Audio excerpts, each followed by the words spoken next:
বিল্লাহি মিনাশ শাইতানির রাজিম। বিসমিল্লাহির রাহমানির রাহিম।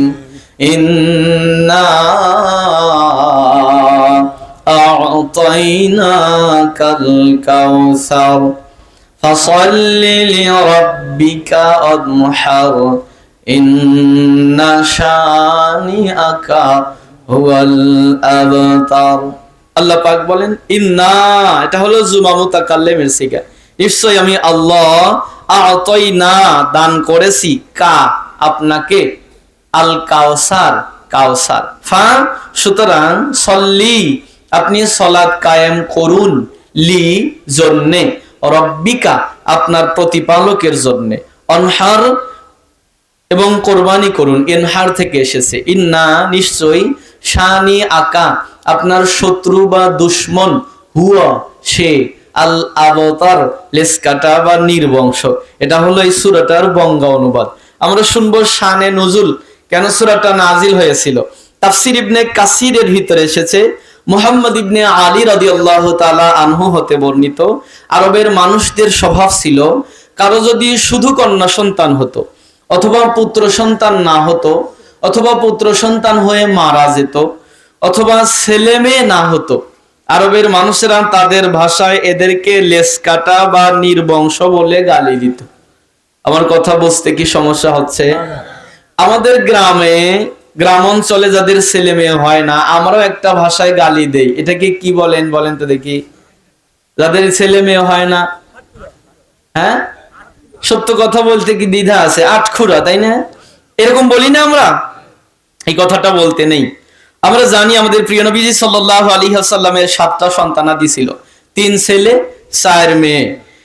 4 মেয়ে হলো রুকাইয়া, উম্মে কুলসুম, জয়নব আর ফাতেমা। 2 ছেলের জন্ম হয়েছিল মক্কাতে, আবুল কাসেম, ইব্রাহিম। মদিনাতে আরো একটা পুত্র সন্তান জন্মগ্রহণ করেছিল মারিয়া কিপ্তির গর্ভে থেকে। মক্কাতে যখন 6 সন্তানের জন্ম হয়, মেয়েগুলো বেঁচে থাকে, ছেলেগুলো মারা যায়। কি বলেছি বলেন তো দেখি? মেয়েগুলো বেঁচে থাকে, ছেলেগুলো মারা যায়। রাসূল সাল্লাল্লাহু আলাইহি ওয়াসাল্লামের প্রথম পুত্র সন্তান আবুল কাসেম যখন মারা যায়, আল্লাহর হাবিব একেবারে ব্যথিত হৃদয় নিয়ে জীবন যাপন করতেছে। কেন? সন্তান মারা গেছে। আল্লাহ পাক তাকে সান্ত্বনা দেওয়ার জন্য আরো একটা পুত্র সন্তান দান করলেন। নবীজি তার নাম রাখলেন ইব্রাহিম। সুবহানাল্লাহ বলে। আমাদের জাতির পিতার নাম কি? এটা কি মোল্লার কথা না আল্লাহর কথা?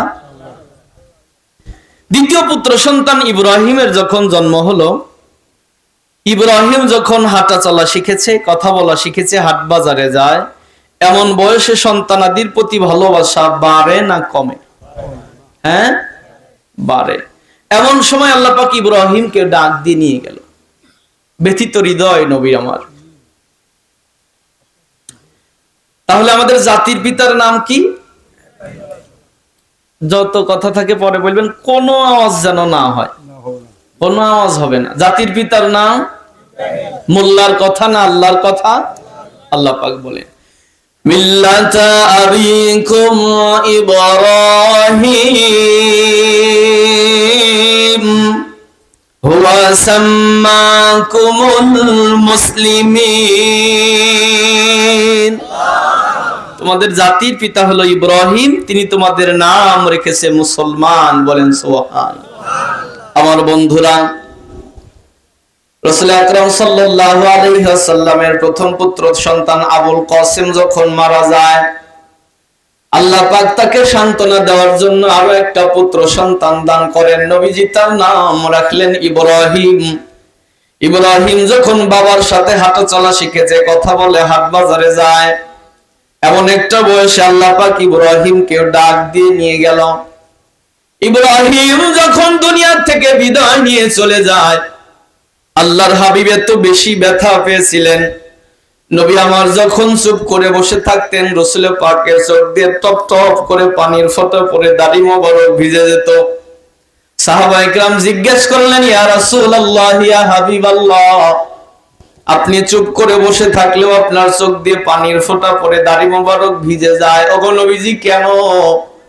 নবী আমার ডেকে বলে, সাহাবীরা তোমরা বুঝবা না, তোমরা কি জানো এই তামাম পৃথিবীর সবচাইতে ভারী বোঝা কি? সাহাবীরা বললেন, না জানি না। রাসূল আমার ডেকে বলে, সাহাবীরা রে, তোমরা কি জানো আসমানের চাইতেও একটা ভারী বোঝা আছে, জমিনের চাইতেও একটা ভারী বোঝা আছে? বলে, ইয়া রাসূলুল্লাহ কি সেটা? নবী আমার ডেকে বলে, সাহাবীরা রে, আসমান আর জমিনের চাইতে ভারী একটা বোঝা আছে, সেটা হলো বাবার কাঁধে সন্তানের লাশ। আর এই ভারী বোঝাটা আমি একবার নয় 2 বার করে কবরস্থানে নিয়ে গেছি। আমি আমার ইব্রাহিমকে কবরস্থ করার পর থেকে আমার ইব্রাহিমের চেহারা ভুলতে পারি না। এ কথা বলে রাসূল আমার ছোট্ট বাচ্চার মতো ফোপায়া ফোপায়া কান্না করতেছে। এরপর থেকে সাহাবায়ে কেরাম আর কখনো এই কথা জিজ্ঞেস করে না, ওগো নবীজি আপনি কাঁদেন কেন? এমন একটা দুঃখের সময় যখন আল্লাহর হাবিবের চলে। রাসূল একদিন কাবা শরীফের দিকে যাচ্ছিলেন, পিছন থেকে আস ইবনে ওয়াসিল নামক একটা কাফের বলে, মোহাম্মদ তুমি তো লেজ কাটা হয়ে গেলে, তোমার পরে তোমার ধর্মের কথা কে বলবে? তোমার পরে তোমার ঘরে বাতি দেবে কে? তোমার পরে তোমার বিরুদ্ধে যদি কেউ কথা বলে তার বিরুদ্ধে অ্যাকশন নেবে কে? এমন ভাবে রাসূলকে কথাগুলো বলেছে। রাসূল আমার এত বেশি ব্যথা পেলেন, কাবা শরীফের চত্বরে গিয়ে নবী আমার বসেছে, চতুর্পাশে সাহাবায়ে কেরাম রাসূল পাককে ঘিরে বসলো। আল্লাহর হাবিব বসার পর থেকেই চোখ দিয়ে অজস্র ধারায় পানির ফোঁটা পড়তেছে, দাড়ি মোবারক ভিজে যাইতেছে। আনাস ইবনে মালিক রাদিয়াল্লাহু তাআলা আনহু দাঁড়িয়ে বলে, ইয়া রাসূলুল্লাহ, ইয়া হাবিবাল্লাহ, আপনি চুপ করে বসে আছেন, চোখ দিয়ে পানির ফোঁটা পড়তেছে, ওগো নবীজি এত বেশি কান্না করলে কি আমরা সহ্য করতে পারি? নবী আমার ডেকে বলে, আনাস তুমি কি জানো আজকে আমি এত বেশি কান্না করতেছি কারণ কি? বলে, ইয়া রাসূলুল্লাহ না জানি না। রাসূল আমার ডেকে বলে, আনাস রে, আমি আমার পুত্র সন্তান হারিয়ে যত বেশি ব্যথা না পেয়েছি তার চাইতে বেশি ব্যথা পেয়েছি এই কাফেরের কথায়। মানুষের মনে দিও না আঘাত, সে আঘাত লাগিবে কাবার গায়। আল্লাহ পাক বলেছেন, ফালিয়াবুদু রাব্ব হাযাল বাইত, এই ঘরের মালিকের ইবাদত করো। রাসূল বলেন, সাহাবীরা রে, যখন কিয়ামত হয়ে যাবে কাবা শরীফ থাকবে, কাবা থাকা অবস্থায় দুনিয়া ধ্বংস হয়ে যাবে, কিন্তু আসমানের নিচে জমিনের উপরে যদি একটা পরিষ্কার দিল কাবাওয়ালা একজন মানুষ জীবিত থাকে, একটা পরিষ্কার দিল কাবাওয়ালা একজন মানুষ জমিনের মধ্যে, জমিনের উপরে থাকা অবস্থায় কিয়ামত হবে না। তাহলে মানুষের দাম আছে না নাই? আরো জোরে বলেন, আছে না নাই? রাসূল আমার ডেকে বলে, সাহাবীরা আমি কষ্ট পেয়েছি ওই কাফেরের কথায়। এই কথা বলে নবী আমার কাঁদতে কাঁদতে মাথা নিচু করে দিলেন। সব সাহাবীরা কান্না করতেছে, কারো মুখে হাসি নাই। দীর্ঘ সময় নবী আমার মাথা নিচু করে রইলেন। লম্বা সময় রাসূল মাথা নিচু করে থাকার পরে হঠাৎ করে রাসূল আমার ঘেমে যাইতেছে, থরথর করে কাঁপতেছে।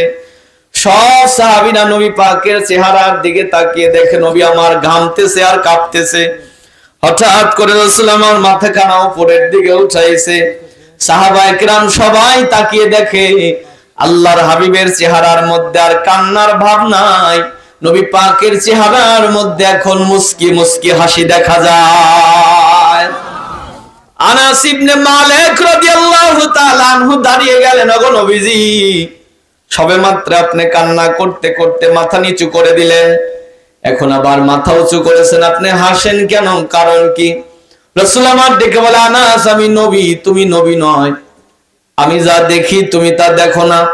আমার কাছে জিবরাইল আমিন এসেছিল, আমার আল্লাহ রাব্বুল আলামিন আমাকে সূরা কাউসার দান করেছে।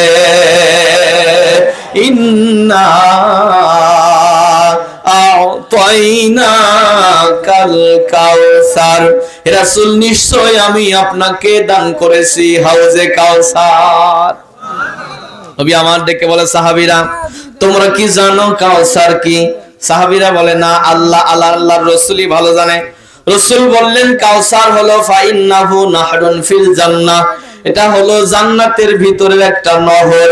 কিয়ামতের কঠিন ময়দানে সূর্য যেদিন মাথার আধা হাত উপরে চলে আসবে, সূর্য তার 12টা মুখ দিয়ে তাপ দেয়া শুরু করবে, মানুষের মাথার মগজ গইলা গইলা নাক দিয়া আর কান দিয়া বের হতে থাকবে।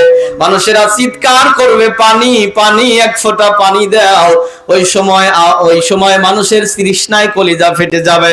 আমার আল্লাহ রাব্বুল আলামিন আমাকে হাউজে কাউসার দান করবে, আর হাউজে কাউসারের এক পেয়ালা পানি যে ব্যক্তি পান করবে, জান্নাতে যাওয়ার আগ পর্যন্ত তার আর কোনো পিপাসা লাগবে না। রাসূল আমার ডেকে বললেন, সাহাবীরা, ওই দিন আমার আল্লাহ পাক আমাকে হাউজে কাউসার দান করবে।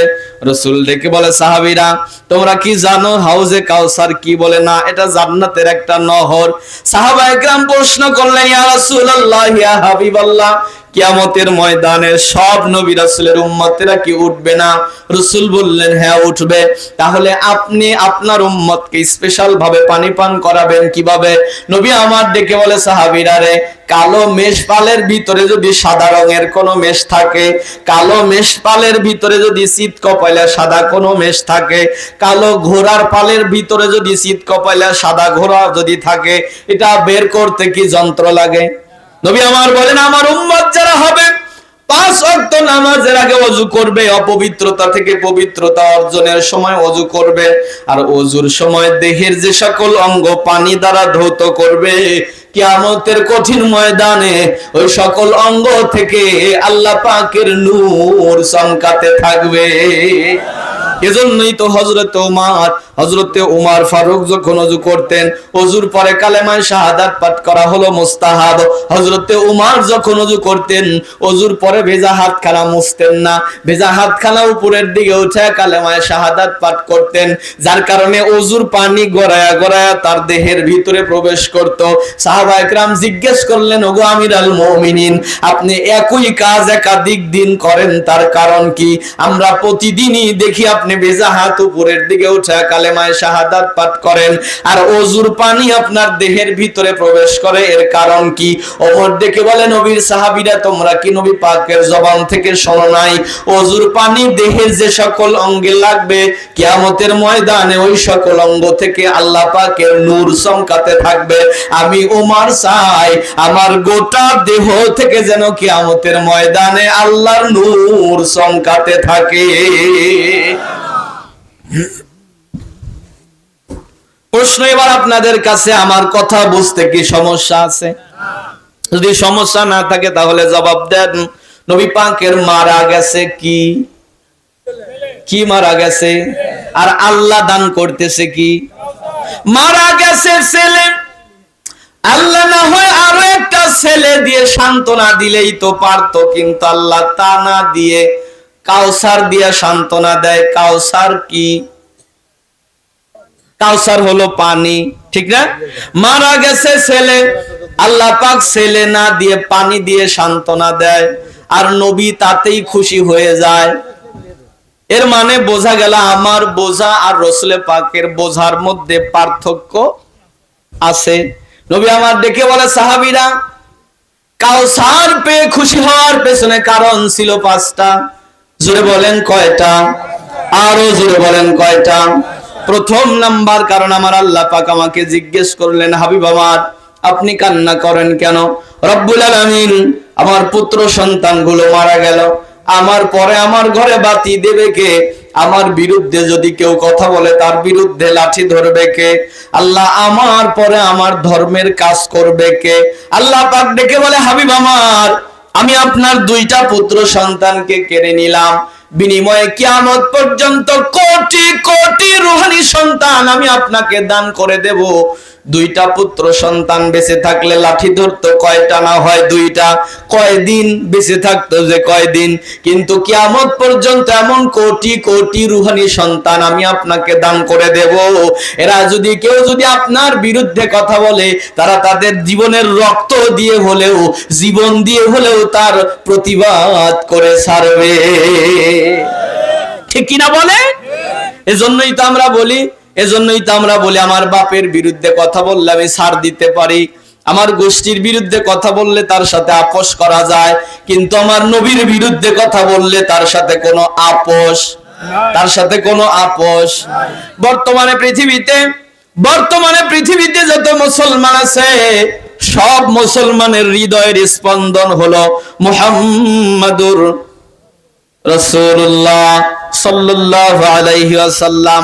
আর এই সব মানুষের হৃদয়ে নবী পাকের মোহব্বত আছে না নাই? আল্লাহর হাবিবকে আল্লাহ পাক জানিয়ে দিলেন, হাবিব আমার, আপনার পুত্র সন্তান বেঁচে থাকলে আপনার পক্ষে কাজ করত, কিন্তু আপনাকে এমন উম্মত আমি দান করব, কিয়ামত পর্যন্ত এরা আপনার পক্ষে কাজ করে যাবে। রাসূল বলেন, এই সংবাদ পাওয়ার পরে আমি কাউসার পেয়ে খুশি হয়ে গেলাম। রাসূল বলেন, কাউসার পেয়ে খুশি হওয়ার 2 নম্বর কারণ হলো, আমার আল্লাহ পাক ডেকে বলে, হাবিব আমার, আমি আপনার সন্তানগুলোকে অল্প বয়সে ডাক দিয়ে নিয়ে গেলাম।